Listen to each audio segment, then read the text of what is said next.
हम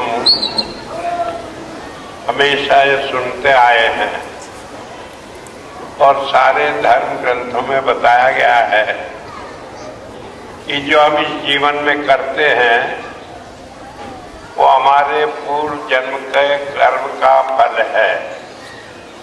हर एक चीज पहले से निश्चित है और जो पहले से निश्चित है वही हमारे जीवन में होती है। मैंने लगभग हर एक ही सत्संग में इस बात को कहा है, कोई चीज ऐसी नहीं होती जो नहीं हो जाए, कोई चीज ऐसी नहीं है जो हमारे पहले जन्मों का कर्म है और इस जीवन में उसका फल हमें मिलना है उसको बदल सके। हमारे कर्मों के फल को दुनिया में कोई नहीं बदल सकता। अगर उसमें कुछ थोड़ी बहुत तब्दीली कर सकते हैं, बदल कर सकता है तो वो संत कर सकता है। अब वो भी इतना कर सकता है कि उसे थोड़ा हेर फेर कर ऐसा कर दे जो हमारे लिए मंजूर हो जाए। मैंने आपको हजारों बार ये कहानी सुनाई होगी सत्संग में, लेकिन भूल जाते हैं लोग कि जब मैं नौकरी में था, मैं कैराने में पोस्टिंग था, शामली के पास जगह है, महाराज जी ने हुक्म दिया था कि शामली में सत्संग किया करो, मैं करता था वहां, तो मेरा ट्रांसफर वहां से हरदोई कर दिया गया। अब मुझे मालूम था कि हरदोई में सत्संग नहीं होता, क्योंकि एक दफे मैं सरकारी काम से लखनऊ आया था तो बीच में इतवार पड़ गया था सत्संग अटेंड करूं, तो लखनऊ के मुझे मालूम नहीं थी कहाँ सत्संग होता है। पता लगा हरदोई भी नहीं होता। शाहजहानपुर मुझे मालूम था क्योंकि नौकरी में जब मुझे नाम मिला मैं शाहजहानपुर में ही था, तो मैं शाहजहानपुर सत्संग सुनने के लिए आया और इतवार को सुनकर चला गया था, सोमवार को लखनऊ फिर। तो इसलिए जब मेरा ट्रांसफर हरदोई हो गया, मुझे अच्छा नहीं लगा कि बिना सत्संग में वहां क्या करूंगा, तो बहुत कोशिश की। मैं महाराज जी को भी नहीं कहना चाहता था दुनियावी काम के लिए, लेकिन नेता थे, कहीं गए, कई ऐसे लोग जो मिनिस्टर थे वो भी गए, क्योंकि वो जमाना वो था जिसमें राज नहीं था, राष्ट्रपति का शासन था, तो मिनिस्टर काम पर नहीं थे। तो जो मिनिस्टर पहले रहे उन्हें दे गया सिफारिश को, लेकिन डायरेक्टर ने मना कर दिया कि चाहे दुनिया कुछ भी करे मैं तो तुम्हारा ट्रांसफर बदलूंगा नहीं। उसे भी जिद थी, और उसे क्या जिद थी, पूर्व जन्म के कर्म का फल हमें भोगना है और परमात्मा कोई ऐसा रास्ता निकालता है जो संत की महिमा दिखलाता है। तो इसलिए वो जिद थी। तो जब सब कोशिश करके 7-8 दिन वहां पढ़कर मैं लौट कर घर आया, तो जैसे ही रात को भजन पर बैठा, मेरा नियम था रात को 12 बजे बैठना और सुबह 6-7 बजे तक भजन पर बैठे रहना। तो जैसे ही मैं बैठा, महाराज जी के दर्शन हुए, कहने लगे तुम हरदोई नहीं जाना चाहता? मैंने कहा आपको मालूम नहीं, 7 दिन तक वहां इतने धक्के खाए, इतने परेशानी हुई, अभी आप कह रहे जाना नहीं चाहता, क्या आपको खबर नहीं? कहने खबर तो है, तेने कभी कहा तो नहीं मुझे। मैंने कहा मुझे क्या मालूम थी कि आपको कहना भी पड़ता है, आप दिल की जानते हैं। कहने लगे अच्छा हो जाएगा, लखनऊ चला जा और उसे डायरेक्टर को कह देना कि मेरा ट्रांसफर हरदोई के बजाय सहारनपुर कर दो। मैंने कहा यह तो 7 दिन तक करता रहा मैं। कहने लगे अब तुम जाकर कह देना कि मुझे किसी ने भेजा है, मैं उसे कह दूंगा, वो ट्रांसफर रोक देगा। अब बात खत्म हो गई। मैं गया अगले दिन। उन दिनों मैंने कुछ दाढ़ी बढ़ाई हुई थी, क्योंकि मन करता था कि किसी तरह दुनिया छोड़कर महाराज जी का काम करो। तो मैं वहां जाकर बुलाने में बैठ गया डायरेक्टर के। वो आया सुबह 10 बजे अपने दफ्तर में, मैंने नमस्ते की, वो सुनकर अंदर चला गया। फिर जाकर कहने लगा कि आदमी दाढ़ी वाला परसों तक बैठा था, आज फिर आ गया, बुलाओ इसे। बुलाया मुझे, कहने लगे क्या बात है। मैंने कहा जी मैं हरदोई नहीं जाना चाहता, मुझे आप कहीं और भेज दीजिए। कहने लगे ये राग तो मैंने तुम्हारा 7 दिन पहले तक सुनता रहा, 7 दिन तुम सबको ले आए, मैंने मना कर दिया नहीं होगा। मैंने कहा पहली बात तो दूसरी थी, अब तो मुझे किसी ने भेजा है। कहने लगे किसने भेजा है। मैंने कहा मेरे गुरुजी ने भेजा है। कहने लगे भेजिए तो मैं किसी की नहीं सुनता। मैंने कहा आपकी मर्जी। मैं आकर बाहर बैठ गया।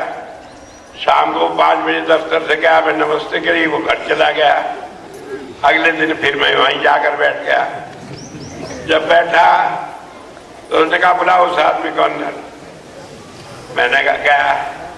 कहने लगे मुझे तंग कर मारा, दिन में तुम्हें देखते देखते तंग आ गया, रात को एक और दाढ़ी वाला आ गया। और कहने लगे उसने मुझे इतनी डांट लगाई कि बाबा जहां कहो वहां भेज दो, तुम बताओ कहां भेज दो। मैंने कहा मुझे तो आप सहारनपुर भेज दीजिए। कहने लगे अच्छा बुलाया आपने स्टेनो को, कहा इनका ट्रांसफर जो है सहारनपुर कर दो। और उसे कह दिया, मैं जाके बाहर बैठ गया। 12 बज गए। अब वो क्लर्क था, उन्होंने सोचा कुछ पैसे वैसे देंगे, जब इतनी कोशिश हो रही तो उसने टाइप ही नहीं करा ऑर्डर। जब वो डायरेक्टर फिर निकला बाहर खाना खाने जाने के लिए तो कहने लगा तुम्हें ऑर्डर नहीं मिला। मैं कहा नहीं मिला। तो उसने क्लर्क को बुलाया, कल के इनका ऑर्डर टाइप नहीं किया। कहने लगे करूंगा जी, काम ज्यादा था कि उसे अभी करो टाइप, और जब मैं दस्तखत कर दूंगा उसके ऊपर इन्हें दे दोगे तब मैं खाना खाने जाऊंगा। और जब टाइप करवा कर मुझे लेटर देकर रसीद करवा कर कहने के बाबा तुम जाओ पीछा छोड़ो मेरा, और उसे भी कह देना वो भी ना रात को आए। कहने लगा वो कौन था। मैं कहा मेरे गुरुजी थे जिन्होंने भेजा था। तो मेरा कहने का मतलब है कि वहां से छुटकारा हो गया, हरदोई गया नहीं। लेकिन छुटकारा नहीं हुआ, क्योंकि उसके बाद जब नंबर आया संत मत का तो वहीं हरदोई भेज दिया गया। पहले सजा थी 2-3 साल की, अब सारी जिंदगी की हो गई कि हरदोई रहो, वहीं आश्रम बना वहीं रहो। और उसके बाद ये हालत हुई कि पर हरदोई जिले में सत्संगी कोई नहीं। 1-2 कई सत्संगी तो उन्हें कहीं मौका ना मिले। तो एक मिले मास्टर नील कुमार वर्मा थे, कहने लगे महाराज जी की बड़ी दया है आपको यहाँ भेज दिया। यहाँ तो हजारों साल से कोई संत नहीं हुआ, यहाँ तो राम का नाम भी कोई नहीं लेता। कहने बिलक राम है, उसमें रह नहीं बोलते, हरदोई में रह नहीं बोलते, हरदोई कहते हैं। कहने लगे यहाँ का राम के विद्रोही रहते हैं, महाराज जी की दया हो गई कि आपको भेज दिया। और कहने लगे बरकत हो जाएगी। लेकिन मैं आपको ये सारी बात इसलिए सुना रहा हूँ कि महाराज जी ने ट्रांसफर तो रोक दिया, लेकिन रोका नहीं। खाली ट्रांसफर रोक के पोस्टपोन कर दिया कि अब 3 साल काटने दे, वहां अब 30 साल काटो। तो बात समझ लेने की है कि संत भी किसी कर्म को रोक नहीं सकते, टाल नहीं सकते। जब कहते हैं रेख में मेघ लगा देते हैं तो वो इतना कर देते हैं कि हम उसे उस टाइम में बर्दाश्त कर लें। संत हमें क्या सिखाते हैं कि हम परमात्मा की रजा में रहने वाले बन जाएं। और जब हम बन जाते हैं यही धर्म है, यही हमें उतारता है सबसे पार। मैं सारी बातें इसलिए कह रहा हूं कि आज एक परीक्षा की घड़ी हमारे सामने आई है, क्योंकि कहा है धीरज धर्म मित्र और नारी आपातकाल पर किए जारी। इस धर्म की परीक्षा कब होती है? जब हम पर मुसीबत पड़ती है। आज हम पर मुसीबत पड़ी, क्या पड़ी कि हमारे भैया जी जिन्हें हमने इतना प्यार किया, जिन्हें हमने सम्मान दिया, वो चले गए। कहाँ चले गए? जहाँ परमात्मा की मर्जी थी वहां चले गए। कब आएंगे? जब परमात्मा की मर्जी हो तब आएंगे। ये बात है तो हमें इस बात को बर्दाश्त करना चाहिए और ये समझना चाहिए कि अगर हम परमात्मा की मर्जी नहीं मानते तो उसके 2 फल निकलेंगे। पहली तो यह कोई बदल नहीं होगी, होगी तो वही जो परमात्मा की मर्जी। और दूसरी बात है हम परीक्षा में फेल हो जाएंगे, कि हमने परमात्मा की मर्जी मानी नहीं, और उसका नतीजा ये होगा कि मेरा जो वायदा है कि सबको मोक्ष मिलेगी, तो उसमें थोड़ा थोड़ा अटकाव होगा, आपको भी कष्ट होगा और मुझे भी आपके साथ साथ जाना पड़ेगा जहां भी जाना पड़ेगा। तो इसलिए अब समझ लें कि जो परमात्मा की मर्जी है वही होना है, दूसरा कुछ नहीं होना। लेकिन ये हमारा मन बड़ा बेईमान है, ये परमात्मा की माने ना गुरु को माने, अपनी अपनी चलाता है। क्या चलाता है? कहने लगे ठीक है लेकिन सत्य है, कुछ भी कर सकता है। अब सारी बात बता दी, सत्य सब कुछ कर सकता है, लेकिन अगर सत्य को कहे आप परमात्मा की आज्ञा का उल्लंघन करो तो वो क्यों करेगा भाई? अपनी सारी जिंदगी जिस आधार पे बनाई है उस आधार को आप मिटाना चाहते हैं। अगर आप ही चाहते हैं कि कब आवेंगे, कहाँ गए, कहाँ नहीं गए, तो मैं एक बात बताता हूँ। मैंने पहले भी सत्संग में सुनाई, पहले जब मैं महाराज जी चले गए तो उसके बाद एक टाइम ऐसा है, सारी दुनिया परेशान, कौन बनेगा, कहाँ होगा। सारी दुनिया में कितना ही पहुंचा हुआ आदमी था वही परेशान कि कब बनेगा और कौन नया संत होगा। तो उसी जमाने में 74 में महाराज जी का देहांत हुआ था और जनवरी 5 को 75 में आगरा में एक मीटिंग हुई। एक मीटिंग में सारे उन लोगों की जो परेशान थे कि महाराज जी कौन हो। तो एक आदमी उसके लिए दिसंबर में मेरे पास आया, मैं सहारनपुर में था, और आकर कहने लगा, वो जानता था, कहने लगे गुप्ता जी की एक मीटिंग है उसमें आप आइए आगरे में, बड़ी चर्चा थी, लोग जानते थे मैं सत्संग करता था और सब जगह चर्चा थी कि उनका सत्संग सुनकर लोग मोहित हो जाते। तो जब ये बात हुई तो वहां भी खबर पहुंची कि वो भी बहुत पहुंचे हुए हैं, उनका भी बड़ा अनुभव है। और उसके बाद में वो मेरे पास आया, आर के जैन था नाम, आश्रम में महाराज जी का सेक्रेटरी था।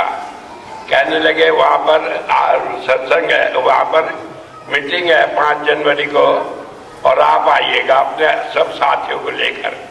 साथी मेरे कौन थे? सहारनपुर के थे राम अवतार सेठी, जो आपके बरेली के थे, 4 वो थे, एक रेखी साहब थे लखनऊ के, ऐसे कई आदमी थे जो मानते थे और जिन्हें अंतर थोड़ा थोड़ा अनुभव हो रहा था। तो मैंने सबको कहा अच्छा भाई 5 तारीख को वहां चलना है।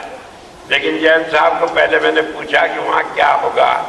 कहने लगे जी इस बात की चर्चा होगी कि महाराज जी के मिशन को कैसे आगे चलाया जाए। मैंने कहा कहीं ऐसा तो नहीं गुरु बनाने की बात हो, क्योंकि गुरु जो है वो संगत नहीं बना सकती, सारी संगत मिलकर कोशिश करे, एक गुरु नहीं बना सकती, और एक गुरु हो तो लाखों संगत बना सकता है। मैंने कहा कि गुरु तो ऊपर से बनता है। कल के नहीं जी ऐसी कोई बात नहीं, कोई नहीं बनाएगा। मैंने कहा तुम कहते हो नहीं बनाएगा तो हम लोग आएंगे। तो हमने तय कर लिया। अब उसके बाद जाने की तारीख तय कर दी। हांडा जी थे रेलवे में गार्ड, उन्होंने सबका बुकिंग करा दिया, रिजर्वेशन होगा लखनऊ से और बरेली से लोग जाने वाले थे उनका भी हो गया। तय हुआ कि आगरे पहुंच जाएंगे 5 को सुबह। लेकिन ऐसा हुआ 3 दिन पहले मेरे पास खबर आई, तार आया, कहने लगे वो मीटिंग खत्म, पोस्टपोन हो गई, खत्म हो गई, अब नहीं होगी। अब जब ये कार नहीं होगी तो हांडा जी मेरे पास आए कि मीटिंग तो होगी नहीं। मैं भजन पे बैठा, महाराज जी कहने लगे होगी।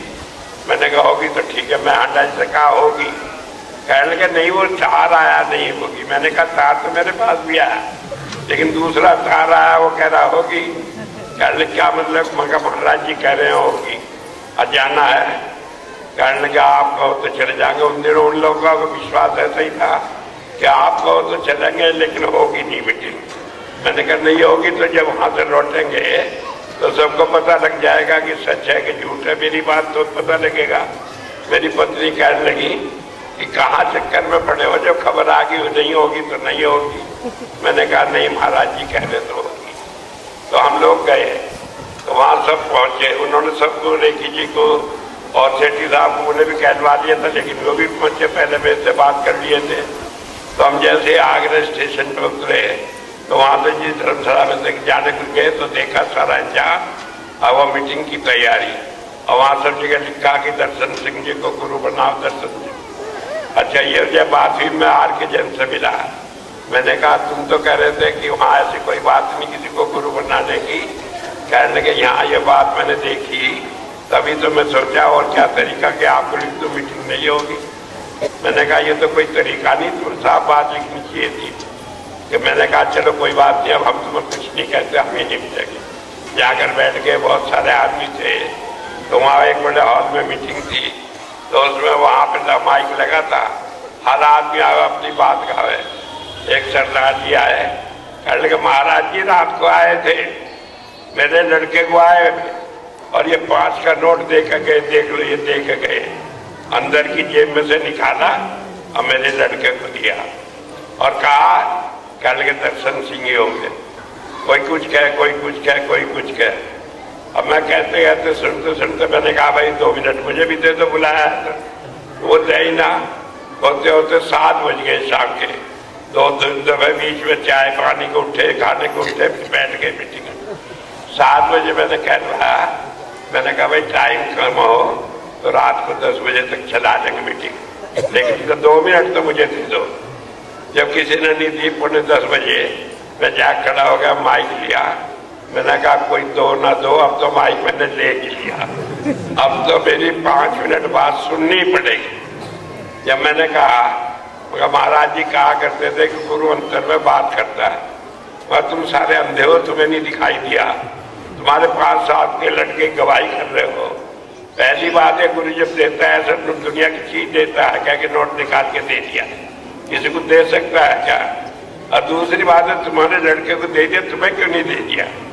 अरे इतने आदमी बैठे हो, कोई एक खड़ा होकर कह दे कि मुझे महाराज जी ने कहा दर्शन सिंह ने कहा, मैं उसके चरण छू के मैं भी उनके चरणों में बैठा। और मैंने कहा 28 तारीख को मैं दर्शन सिंह से मिला हूँ। उन्होंने कहा नहीं, महाराज जी ने मुझे मना किया है कि तुम अलग रहो इस ग्रुप से, तुम कुछ ना करो।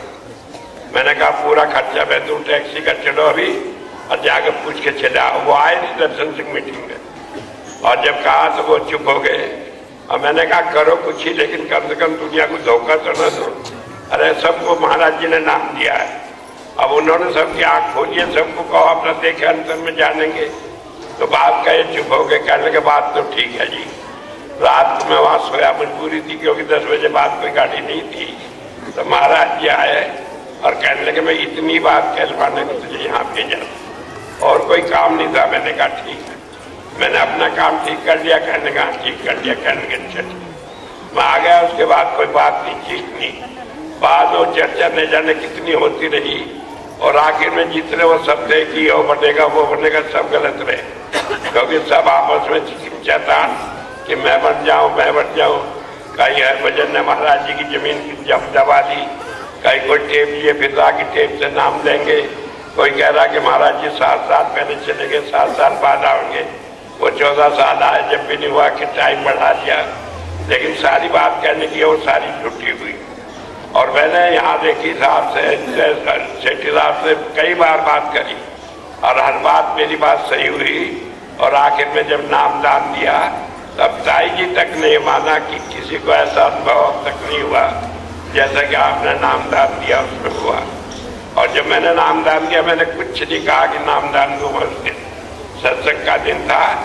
मैंने कहा जिसे अगर लेना होगा अपने आप आओगा, महाराज जी ने उसे भेजा है, तब मैं नामदान दूंगा। 25 आदमी आए, और 25 में सबने बताया कि महाराज जी ने मुझे सुपने में कहा कि जाओ वहाँ नामदान होगा।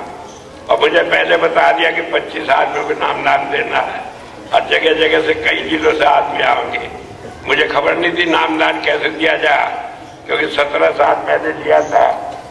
और जब मैं नाम लिया था तो मैंने बताया कि मैं सब भीड़ में नहीं बैठ के लिया था, तो मैं तो लेना चाह रहा था।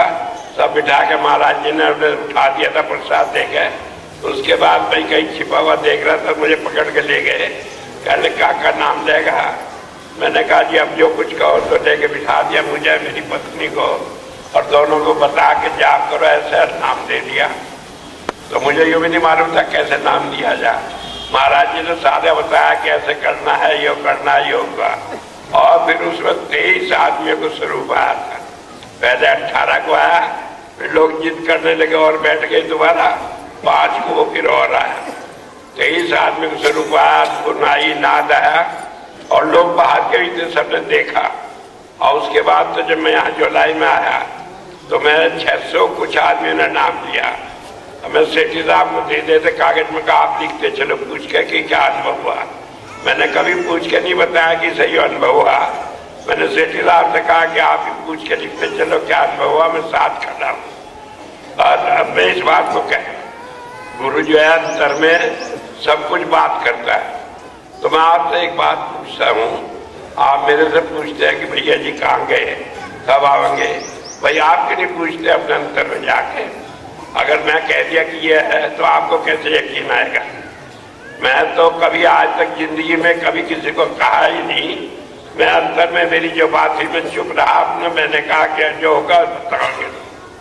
कितनी दफे कितनी कितनी बातें हुई। तो आज ये जो दिव्यानंद नगर बन रहा है, सन 86 में दया खुद बताती है कि एक कागज पर आपने लिख के दे दिया दिव्यानंद नगर। कहने कहा कि ये बन गया बस। कहने लगे मैं सोचते थे ऐसे बनने का, ऐसे बहकाएंगे। अब वो बन गया, मौके पे जाते जाते वो भी चीज होगी। तो मेरा कहने का मतलब है कि क्या किस तरह होता है जिसे बताया नहीं जाता परमात्मा क्या मौजूद। जो चीज है वो होनी है। और मैं आपको एक बात कहूं, यहाँ जितनी संगत है खुद बैठ के सुन ले। आप में कुछ ऐसे आदमी हैं जिन्हें भाई जी का, भैया जी का दर्शन हुआ और वो बता के गए हैं कि आगे क्या होगा। लेकिन मैं ना तो किसी का नाम लेता, क्योंकि मैंने कह दिया जी आपको हुआ तो लोग कहेंगे कि इन्हें सिखा रखा होगा कि कह दो कि हाँ हुआ। तो अपना दर्शन हो या अपने आप को ही बतावे तो विश्वास होगा। नहीं तो 4 आदमियों का मैं नाम लेकर बता सकता हूँ कि इसे हुआ, लेकिन आप कहेंगे ये सिखाए हुए आदमी खड़े कर दिए। वो मेरा काम नहीं है। जिन लोगों को हुआ उन्हें हुआ। अगर वो आपको बतावे तो उनकी बात का विश्वास न करके आप अपने अंतर में जाओ। आपको जब कन्फर्म हो जाए तब मानो। तो मैं इस बात को कह रहा हूँ कि इससे परेशान होने की जरूरत नहीं है कि भैया जी कहाँ गए हैं, क्यों गए हैं, कब आएंगे। क्योंकि सीधी सी एक बात है, वो गए हैं मुझे बता कर गए हैं, बिना बताए नहीं गए हैं। क्या काम है, क्या करना है। उन्होंने एक चिट्ठी लिखी, ये 2 कागज हैं जो लिखे हैं। एक जो लिखा है दोनों तरफ से, एक जो लिखा है दोनों तरफ से। वो चिट्ठी मेरे पास ओरिजिनल उनकी है, मैंने ये फोटो कॉपी करा ली है। ओरिजिनल रखी है वहाँ आश्रम में। और ये फोटो कॉपी मैं सोच रहा हूँ कि हर एक डिस्ट्रिक्ट गवर्नर को दे दूँ। और उसके बाद भी मैंने कह दिया कि अगर कोई आदमी चाहिए तो फोटो कॉपी करवा सकता है, जिसके 5 रुपए लगे। जो चाहो उन्हें 5 रुपए देकर फोटो कॉपी ले लो, ना है अपने आप करा लो, लेकिन उनकी कॉपी उनके पास रहने दियो। यूं नहीं उनकी ले जाओ, फिर वो बेचारे खाली हाथ रह जाए। तो जितने चाहो उतने करवा के अपना यकीन रखो। और इसमें जो बात लिखी है, एक एक बात आधी या चौथाई या एक भी समझ नहीं आने की, क्योंकि संत की बात है, कोई खोल के तो संत इतना बयान नहीं करता। लेकिन जो मैं कहूँगा मैं समझा दूंगा। लेकिन ये सारी बातें पूरी होनी है और थोड़े दिनों में पूरी होगी। तो मैं इसलिए कह रहा हूँ कि अगर आप सोचे मैं कहूँ, मैं तो गुनाहगार नहीं बनूंगा कि मैं परमात्मा की बात को आपके सामने खोल कर रखूँ। आप अपने आप बात करो। अगर नहीं करते तो इस बात को लेके रखे रखो, चिट्ठी को यकीन रखियो। तो सीधी सी बात यह है कि एक काम है जिसके लिए गए हैं, पूछ के गए हैं, बता कर गए हैं, सारी बात है। और उसके बाद भी मुझे हर घड़ी मालूम है कि क्या हो रहा है, क्या कर रहे हैं। लेकिन अगर कोई मुझे कहे कि क्या कर रहे हैं तो मैं कहूँगा मुझे कुछ नहीं मालूम, मैं नहीं बताऊंगा। बात सीधी है, परमात्मा की बात को ऐसा खोला नहीं जाता। लेकिन एक बात ये समझ लें कि भैया जी की आपको इतनी क्यों चिंता है। मैं तो उन्हें अपना उत्तराधिकारी बनाया है। 37 साल में जो काम किया सारा उनके जिम्मे सौंपा है। तो चिंता तो मुझे होनी है, आपको इतनी क्या चिंता होगी। अगर आप इतनी ज्यादा चिंता करेंगे तो मैं तो सिर्फ एक बात कहूँगा, बात बहुत खराब है। वो मेरा बच्चा था और जिस बच्चे को माँ से ज्यादा कोई प्यार करता है तो उसे कहा है वो ढाई नहीं हो सकती है, वो और कुछ नहीं हो सकती। अगर कोई ये दावा करता हो कि उसे मेरे से ज्यादा कोई प्यार करता है, वो सब झूठ है। क्योंकि मैं तो अपना सारे जीवन की कमाई उसे सौंप दी। बार बार कहा उसे कि तुम्हें परवाह नहीं भजन की, जो चाहो इतना मेरी कमाई है, तुम दोनों हाथ से लुटाओ तो भी कम नहीं पड़ेगी। लोग कहें ये बरकत हो रही थी, ये हो रही थी। बार बार मैंने कहा कि जितनी तुम्हें जरूरत है सब इतना कमा के रख दिया, कोई नहीं करेगा। कितने सालों में, न जाने कितने सालों में, शायद ऐसा कोई आदमी नहीं हुआ जिन्हें 8-10 घंटे कई सालों तक भजन किया हो, जिन्हें हुजूर रोज अंतर में आते हो। 17 साल तक, जब तक मैंने नाम लिया, जब तक हुजूर रहे 17 साल हुए, उनमें कोई दिन ऐसा नहीं गया जिनमें रोजाना मुझे महाराज जी की बात ना होती हो, दर्शन ना होते हो। इतनी कमाई किसी ने की हो तो मेरे सामने आया, मुझे बताए। और मैंने देवेंद्र को हमेशा कहा कि तुम्हें परवाह नहीं, तुम दोनों हाथ से लुटाओ, तुम्हें सोचने की जरूरत क्या है। लेकिन सवाल यह है कि और सारी बातें रहस्य है जो कोई नहीं जान सकता। तो मैं तो सिर्फ ये कह रहा हूँ, वो गया है किसी काम से और उसने बहाना कुछ और लिख दिया, कर दिया लोगों को समझाने के लिए, क्योंकि असल बात खोली नहीं जाती। कभी न जाने क्या बात है, ये तो बाद में आपको पता लगेगी क्या बात है, क्यों नहीं खोली गई। लेकिन सिर्फ एक बात है कि वो बहुत रहस्य की बात है। इसलिए मैं कहता हूं कि आप विश्वास रखें, और अगर विश्वास नहीं रखते तो आप मेरे पर विश्वास नहीं करते। जब आप मेरे पर विश्वास नहीं करते तो एक झटका आपको भी लगेगा और मुझे भी लगेगा, क्योंकि मैंने तो वायदा किया हुआ है मुझे अपना निभाना है। तो कहीं बीच में आप झटका खाएंगे तो मुझे भी खाना पड़ेगा। आपकी मर्जी, आप खुद भी दुखी हो और मुझे भी दिलाओ। नहीं दुखी हो तो आपको क्या चिंता है। और फिर मैं बैठा हूँ दावेदार। मैंने कहा हर एक को जितने भी नाम दिए उन सबकी जिम्मेदारी मेरी है। चाहे भैया जी ने दिया, क्योंकि भैया जी ने दिया वो भी मेरे हुक्म से दिया, और सतीश दे वो भी मेरे हुक्म से दे, दया दे वो भी मेरे हुक्म से दे, केंद्र लाल दे वो भी मेरे हुक्म से दे। कोई जिम्मेदारी मेरी है। कोई कहता है कि दे दिया केंद्र लाल ने, उनकी जिम्मेदारी है। मैं जिम्मेदारी नहीं लेता, ऐसा मैं नहीं कहा कभी। तो हर एक आदमी में कम से कम 100 आदमी को ऑथराइज किया हुआ है, और उन्हें भी समझ ले, उनमें वो भी एक है, चाहे उन्हें उत्तराधिकारी बना दिया, लेकिन यूं मत सोचे कि कुछ जिम्मेदारी उनकी अलग थी, मेरी अलग थी। हमारी इकट्ठी जिम्मेदारी है। तो इसलिए आप उस बात को ना सोचे, सिर्फ ये सोचे कि कोई काम है, और क्या काम है वो वक्त पे अपने आप हाजिर हो जाएगा और आप उसे जानने वाले बन जाएंगे। तो इसलिए सीधी बात यह है, जब मन परेशान हो तो थोड़ा भजन करो, क्योंकि भैया जी ने अपनी चिट्ठी में कहा है कि सत्संगी दो मुखी हो रहे हैं। ये बात तो क्या है कि गुरुजी, और अंदर में गुरुजी की कोई परवाह नहीं अपने मन की करे, बाहर कुछ कहे दूसरी कुछ कहे। इसलिए वो जोड़ देते हैं भजन पे। मैंने उन्हें समझाया भी कि अब कलयुग है, भजन किसी के बस का नहीं है। लोगों को सेवा का रास्ता, सेवा का और भजन का रास्ता दोनों बराबर के रास्ते, दोनों मोक्ष दिलाएंगे। नाम मिल जाने के बाद सेवा भी भजन के बराबर है। मैं नहीं कहता, वेदों में भी कहा है, सारी जगह कहा है, लेकिन वो कहते थे कि भजन क्यों नहीं करते। उन्होंने कहा डायरी रखो। मैंने कहा डायरी रख के नहीं काम चलेगा, क्योंकि जब डायरी लिखेंगे वो कहेंगे क्या कमी है। अब 10,000 आदमी की डायरी देख के कौन बताओगा क्या कमी। और मान लो आपने बता भी दिया, वो झूठा कर जो कहते नहीं दिया तो गलत बात कह रहे आप। और फिर जवाब कैसे दे पाओगे इतने लोगों को, कितना टाइम आपके पास। शुरू में डायरी थी, मैं 100 आदमी को जवाब नहीं दे पाता था, तो मैंने फिर छुट्टी करी कि डायरी की कोई बात नहीं, जब गुरु अंतर की जानता है तो जरूरत क्या है। और इसलिए मैं ज्यादा कुछ नहीं करता। मैं कहा भजन करो, सारी बात ठीक हो जाएगी। तो एक बात ये समझ लेने की है, वो इस बात से बहुत परेशान था कि लोग देखने को तो करता है गुरुजी, और बाकी मन में कुछ नहीं होता है हर एक को देखकर। मैंने बताया एक दम मेरे ससुर आए, वो जमींदार आदमी थे, उन्हें धर्म कर्म से कोई मतलब नहीं था। लेकिन मेरी पत्नी ने कहा इनका उद्धार हो जाए। मैं कहा मगर चले लो संत कृपाल नगर। उन्हें कहा, वो मान भी गए। मान इसलिए गए जाकर देखूंगी क्या कर रहा है गड़बड़ वहां, क्या खर्चा कर रहा है, कहाँ जा पड़ा, कहाँ उस सर में। और ये कहते इतने पेड़ लगा दिए, उसमें चोर डाकू रहा करेंगे, कैसे ये वहां आश्रम बनाएगा। तो वो आए बड़ी मुश्किल से। जब आए पहले दिन ही वो कृपाल भवन, उन दिनों कंकड़ पत्थर टूटे हुए थे, चिकने नहीं थे, फर्श नहीं थे। तो शायद इन कंकड़ उठाते फिर जा और गाली देते फिर जा कि सत्यानाश हो जाए सत्संगियों का। गुरु जी करें, लेकिन यूं भी नहीं कि कंकड़ भी उठा ले गुरु जी के पैर में लग रहे। बस शायद दिन में काम का आप क्यों बुरे भले बनते हो। क्या लगे बुरे क्या बनना है, मुझे ये देख कर बुरा लगे कि गुरु जी करें, अरे कंकड़ तक उठा नहीं सकते। आखिर में इन्हीं बात में मन खराब हुआ। फिर कहने लगे मैं नहीं नाम वाम लेता, मैं तो जा रहा।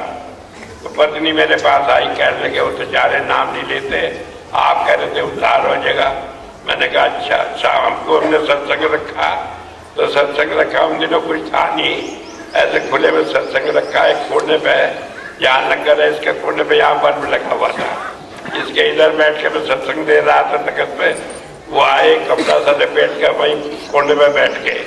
और उसमें मच्छर इतने, अगस्त का महीना था कि वो कम ऐसे चादर लपेट ली जब मच्छर ना लगे। अब पत्नी कहने लगी कि कम वक्त ऐसा टाइम आया कि सत्संग भी सुनना है, तो लिपट कर बैठ गए चादर में। तो भी कुछ मच्छरों में परेशान रहेंगे, सुनेंगे क्या।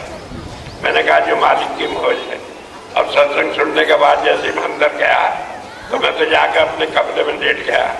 तो बुला के कहने लगे मेरी पत्नी को, कहने लगे बिटिया जो गुरु जी ये बात कर रहे थे नाम ऐसा है, मुझे भी दे देंगे नाम की नहीं। कहने लगा आपको पूछ लूं मैं दे देंगे कि नहीं। कहने लगे वैसे तो मैं बड़ा पापी हूँ, मैंने कोई जिंदगी में अच्छा काम नहीं किया, लेकिन कुछ सिफारिश कर दिया अगर जो मान जा तुम। वो आए मेरे पास, कहने लगे यूँ कह रहे थे। मैंने कहा जाके तुम ये कह दो कि बाप तो बेटे को हमेशा ही देता है, बेटा मांगता है। अगर कोई किस्मत ऐसी हो बाप मांगे, उससे बढ़िया दिन क्या होगा। मैंने कहा मैं उन्हें दूंगा, सुबह दूंगा नाम। तो सुबह 4 बजे उठ के नहा धो के तैयार होकर बैठ गए। राम राम करने लगे कि कहीं ऐसा ना हो नाम दे मन फिर जाए। मैंने कहा फिक्र ना करो। जब बिठाया मैं उन्हें नाम दिया। अब नाम लेकर वो घाटी बड़ी में 3 ही शब्द उन्हें याद रहे, लेकिन उन्हें जाग लेकर अगले दिन वो चले गए घर जाने। शामली के पास ही है 11 किलोमीटर पर। उनका बहुत बड़ी कोठी हवेली है, उसके सामने चबूतरा था, तो उस पर जाकर कपड़ा और ढेबे लेटे रहते। अब लोग बाग आते उनके, जो पहले उनका था अगर कोई चबूतरे में भी आ जाए 10 गाली देते, कम वक्त तुझे उनको चला जाता है, दीवार तोड़ देगा, ये कर देगा, वो कर देगा। बच्चे आते खेलते उन्हें गाली देते। अब चुपचाप पड़े रहते उसी में। और आखिर में ये हुआ जब मरने को हुए 7 दिन पहले उन्हें अंतर में दर्शन हुए। कहा मुझे तो स्वामी जी के दर्शन हुए। उन्होंने कहा कि मैं तुझे ले चलूंगा, आप तैयार हो जा। तो लोग उनके मजाक करने लगे। कहने लगा हाँ तुझे तो विमान लेना होगा जो। कहने लगे ये रोज बताते। और 7वें दिन जब टाइम हुआ बैठ गए, हाथ जोड़ कर कहने लगे मैं जा रहा हूँ। और सारे गांव ने कहा कि ऐसा हमने आदमी नहीं देखा जिसे ऐसी मोक्ष हुई। तो कहने की बात ये समझ लेने की है कि सत्संग तो ऐसी चीज है, इसमें अनुभव होना हो, जब दया हो गुरु की, जरा देर में काम हो जाए। तो मैंने कहा कि लोग ये सोचे कि हमें अनुभव नहीं हुआ। अनुभव क्यों नहीं होता? कई बार इसलिए देते कि उस अनुभव का हम नाजायज फायदा उठाने लगते। हम समझते हैं कि हमारे तो गुरु की दया, आप जो चाहे सो करे। महाराज जी कहा करते थे कि अगर सिख को ये पता लग जाए कि गुरु से कितना प्यार करता है तो पेट फाड़ कर मर जाए। रोज सब कुछ श्राप देता है, तेरा नाश हो जाए, तेरा ये हो जाए, क्योंकि उसे तो ईर्षा द्वेष है। तो इसलिए वो उसकी कमाई को छिपा कर रखता है। तो इसलिए ये बात होती है कभी कभी हम सोचते हैं हमें कुछ हुआ नहीं, और हमें कुछ क्या होना है। जब वो गारंटी दे रहा है कि मोक्ष मिलेगा और उस गारंटी का सबूत दे रहा है, आधा जो मर रहे हैं, जो जा रहे हैं, उनको पूछे देखे क्या हाल है। क्योंकि हमने देखा कि जो नाम वाले नहीं होते उनका क्या हाल होता है, मरते हुए रोते हैं, चिंगारते हैं, बुरा हाल होता है। तो इसलिए आपको विश्वास रख के अपने काम पे लगे रहो। रायो मैंने बताया भैया जी कब आएंगे। अगर किसी ने मेरे से अब ये पूछा तो इसका मतलब है उसने ना सत्संग सुना, मेरी बात का यकीन आया। वरना मैं बताया कि ये बात बताने की नहीं है, जब टाइम होगा सब अपने आप होगा। और अगर जो आपको जाननी है तो भजन में जाओ, अंदर जाओ, अपने आप मालूम होगा। कई आदमी को हुआ है, लेकिन मैं किसी को नहीं कहूंगा कि उससे पूछ लो तो यकीन कर लो, क्योंकि उसमें तो ऐसे लोग करते हैं जो दलाली करते हैं कि दो चार को सिखा दिया कि तुम कहती हो। मुझे मालूम है महाराज जी की जब बाद में लोगों का हुआ बहुत ने ऐसे करे, कई लोगों को कह दिया कि कह दो अंतर दर्शन हुए। ताई जी ने भी रखा था 3-4 लड़कियों को, मुझे ताई जी के दर्शन हो रहे। मैंने कहा ताई जी लड़कियों को क्यों, औरों को क्यों नहीं होते दर्शन, आप जो कह रही है। तो कहने लगे भाई, मैंने कहा मुझे क्या समझाओ भाई यार बहन, मैं तो कुछ नहीं समझ। मुझे लगी कहने लगे मैं पकड़ लिया और तुम्हें गद्दी में बिठाऊंगी। मगर ताई जी आप में पकड़ने की हिम्मत नहीं है, ये ताकत तो मेरे गुरु में थी कि जिसे पकड़ लिया उसे छोड़ा नहीं। अगर जो आप में पकड़ने की ताकत है तो आप पकड़ लो, जो ताकत है वो लगा लो। कैसे करोगी? मगर मुझे आश्रम आना नहीं, मैं तो जाऊँ वहीं खुश हूँ। कहने का अच्छा ये गाड़ी ले ले। मैंने कहा मैं गाड़ी वाड़ी कुछ नहीं लेता। फिर बाद में जब ज्यादा जिद करने लगी तो मैंने कहा महाराज जी की कोई कपड़ा दे दो पहना हुआ। उन्होंने जाकर दी तो वो मैं रखी जिंदगी भर अपने साथ, उसे पहनता रहा। तो महाराज जी के जन्मदिन पर, अब वो बाद में बिम्बी थी जर्मनी से, वो कहने लगी अब ये आप मुझे दे दो। वो अच्छा तो ले ले भैया, मुझे क्या, मुझे तो अब पहन दी, इतने दिन ना पहनता तब भी कुछ नहीं था, लेकिन तेरा मन है ले ले। कहने लगे हाँ इससे मुझे बल मिलेगा, मैं अपना जर्मनी में सब काम देखती करती रहूंगी, मुझे हिम्मत बंदी रहेगी कि मुझे गुरु का प्रसाद मिला हुआ है। तो बात ये समझ लेने की है कि आपको नाम मिला है, आपको गुरु मिला है, और आपके साथ मैं हूँ इस बात को कि जब भी कोई और सबूत मिलने को। लेकिन वो बात जो संत मत में फिट नहीं बैठती उसके ऊपर आप जिद ना करें।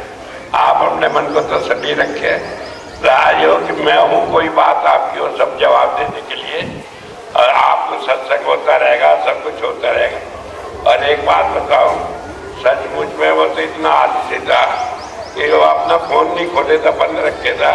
कल लोग सारे दिन यही पूछे जाए मैं कब ठीक हूँगा, मैं कब। मैंने कहा तुम मेरे को कह दिया करो मेरे पास आ जा, मैं जवाब दे दूंगा।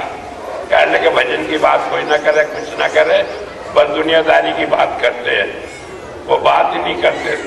लेकिन यह है कि बच्चा बात समझ लेगा। हमने कहा प्यार रखो संगत से। ये तो यार ये तुम्हें नहीं कहेगी, किसे कहेगी? तुम कह दो कि स्वामी जी को पूछ लो, स्वामी जी बता देंगे, मैं तुम्हें परेशान होने की क्या जरूरत है। मैंने कहा ज्यादा लोग पीछे पड़े, कहते हो कि स्वामी जी ने मुझे भजन के लिए, सत्संग के लिए कहा, बीमारी शिमारी वही देखेंगे, उनसे बात करो।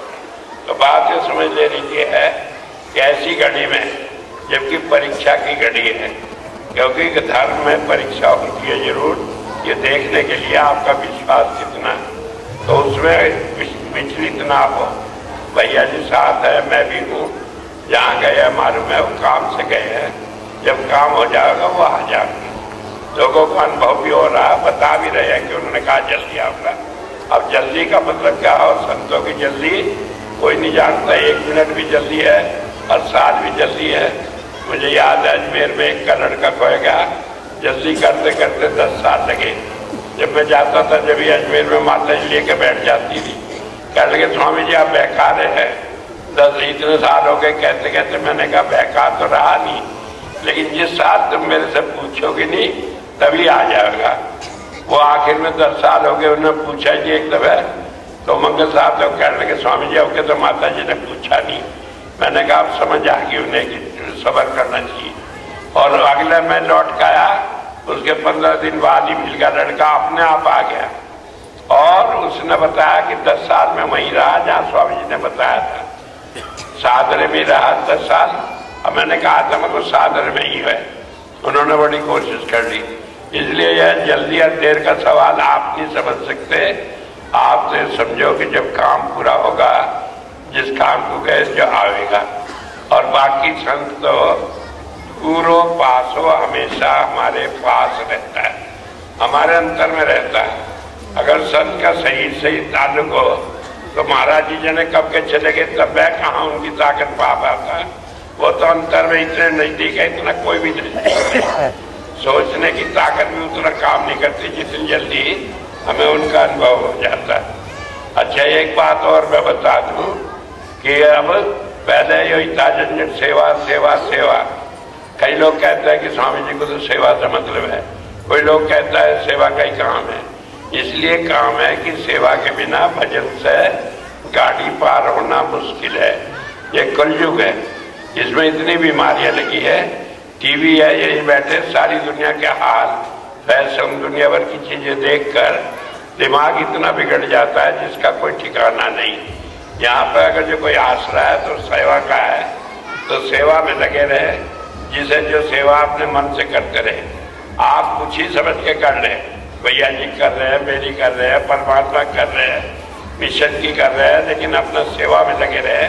और जो टाइम हो उसमें भजन करें, ना टाइम हो सुबह ही अपना 5 मिनट सबसे पहले नाम लेकर जब अपना और काम शुरू करें। जब कोई काम शुरू करे तो ध्यान कर ले पहले, और एक बार ही कह ले कि हाँ हम ये काम करने जा रहे हैं, फिर सारी जिम्मेदारी मेरी है और आप उसमें कोई चिंता नहीं करें। और एक बात और है, सेवा के कनेक्शन का जो काम चल रहा था उसमें थोड़ा सा हमने परिवर्तन किया है। परिवर्तन ये किया है कि कलयुग में बताया तो इसमें सारे काम चलते हैं। हमें ये बहुत बड़ी शिकायत है कि लोग जो है वहाँ ट्रेनिंग देते हैं सत्संग की, आकर यहाँ सत्संग शुरू कर देते हैं और करके पैसा इकट्ठा करते हैं और अपनी जेब में लेते हैं, मस्ती मारते थे वो मस्ती, लेकिन वो पाप कमा रहे हैं जो उनके बीच को निकल रहा है। लेकिन आदमी समझता नहीं, क्योंकि सेवा का एक भी पैसा भूल कर भी अगर हम अपने काम में लगा देंगे तो उसका बहुत बड़ा हमें नुकसान होगा। लेकिन मैं मुझसे नहीं कहना चाहता कि क्या होगा, लेकिन मैं ये कहना चाहता हूँ कि ध्यान रखें कि इस तरह की सेवा किसी को देना। जो सत्संग करते हैं उन्हें सेवा नहीं देनी और किसी को सेवा नहीं देनी। सेवा सिर्फ डिस्ट्रिक्ट गवर्नर को देनी है, चाहे वो जेंट्स की हो चाहे किसी तरह की हो, उन्हें देनी है और देकर रसीद ले लेनी है। बिना रसीद के वहाँ भी सेवा न दें, क्योंकि कोई खबर नहीं किसके मन में क्या फर्क आ जाए। और उस रसीद को हम बाकायदा उससे लेके लिख कर लेंगे, पैसा पूरा हमारा आश्रम में पहुँचेगा। कोई ये ना समझे कि कोई आया आग कहने लगे कि सत्संग कर दो और मुझे सेवा दो। अगर आप सत्संग करें मैं सेवा देंगे तो आप काल की पूजा कर रहे हैं, फिर मुझे कुछ ना कहें कि आपको उससे नुकसान हुआ या फायदा, उसका मैं जिम्मेदार नहीं हूँगा। तो हमने डिस्ट्रिक्ट गवर्नर बनाए हुए हैं, आपको मालूम है। और डिस्ट्रिक्ट गवर्नर की भी ये ड्यूटी है कि वो जिससे सेवा ले उसे रसीद तुरंत काट कर दे। जहाँ सत्संग हो तो वहाँ जो सेवा इकट्ठी हो तो वो गिन के जमा करके एक रसीद बना दें, और जहाँ सत्संग हो उससे लिखवा दें रसीद पे कि हाँ उसके सामने सेवा गिनी गई है। वो करेंगे तो उससे लोगों को यकीन रहेगा, लोग ये नहीं कहेंगे कि डिस्ट्रिक्ट गवर्नर ने गड़बड़ कर ली। तो इससे इस बात को बचने के लिए, क्योंकि जो लोग दुष्ट हैं वो इस तरह का भी प्रचार करेंगे कि उन्हें तो छूट कर दी, वो पैसा इकट्ठा करे और खा ले, और हम 2-4 सत्संग में इकट्ठा करके दे आते हैं वहाँ, तो हमें कोई पूछता ही नहीं।